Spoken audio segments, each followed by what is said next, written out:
Pulse wave is your primary signal. Your secondary signal is your resistance signal. Okay. Your third or intraday signal is your 2-bar Charlie. Okay. Sometimes you'll have a signal in all three. But remember, your first primary signal is this pulse wave. That's your most powerful signal. You can take these other trades too, if you so desire. One technique is if you get a pulse wave like you did in Amazon at $161.78 a share, you can, if you have a resistance signal, you can go aggressive and go ahead and buy that 156.12. And then if we get to 161.78, you can add to the position. Likewise, if you were coming in today and you had a 2-bar Charlie at 153.50, you would have bought that. And then you could have added to the position at the if we got the 156.12, added to the position, and then added again at 161.78. So that's something you could have done. Okay. All right. And of course, your initial stop would have been here at the 122.25. That's your initial stop loss. Now, I know some of you who are thinking, "Wow, that is an amazingly wide stop."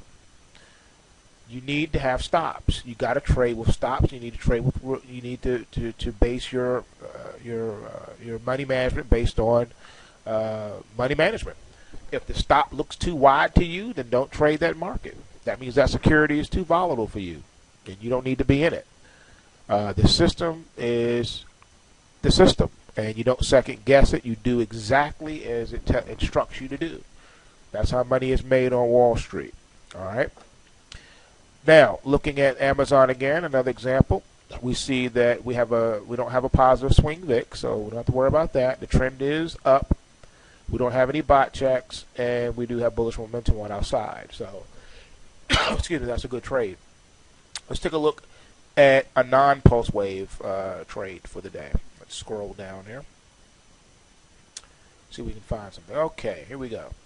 Here are just our regular buy signals for the day. We start down here. Let's look at the, let's go to potash. Everyone knows potash. Ticker symbol POT, pot. Had a buy at 144.91. Initial stop loss at 146. We're trading above that, which means that this is a continuation from a prior pulse wave breakout. Sometimes you will see that, where you'll go in and you'll see that you have a buy-in at 144.91 and your initial stop loss is higher than that. Okay? When you have a situation like that, that means that you've just broken out. You missed the pulse wave breakout on this.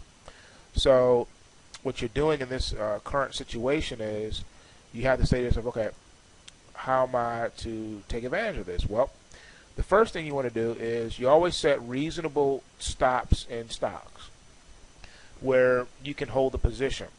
Anything on an intraday, I would start off with at least a dollar, anywhere from $1 to $5 stop loss if your stop in reverse is higher than your initial entry price into the market. That's a rare occasion. It can happen. It just depends on how the markets are moving. So you just have to use common sense in that situation, but that does happen from time to time. So this is a good example of that. Not to confuse you, but just so you can get used to looking at the sheet. Let's discuss bot checks. Again, example would be here in the let's go to China shares, ticker symbol FXI. All right. Coming into today, we had a buy at $43.61 with an initial stop at $41.80. The trend is up. We have a positive bot check, and we have bullish momentum.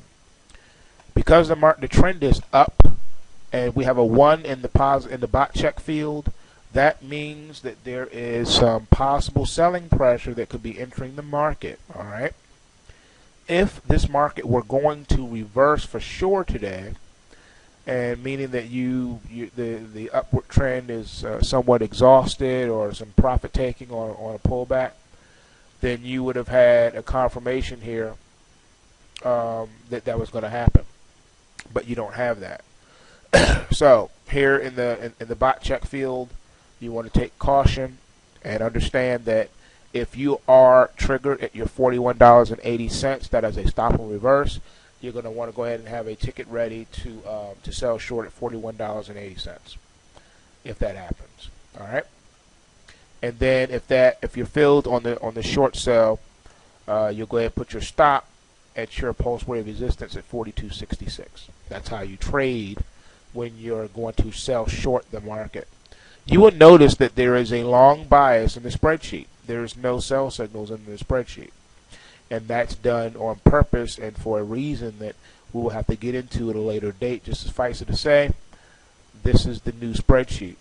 It will take some getting used to for you, but it's designed to get you in the markets at the most opportune times so that you can be long in bull markets and long at the end of bear markets and turning points in bear markets.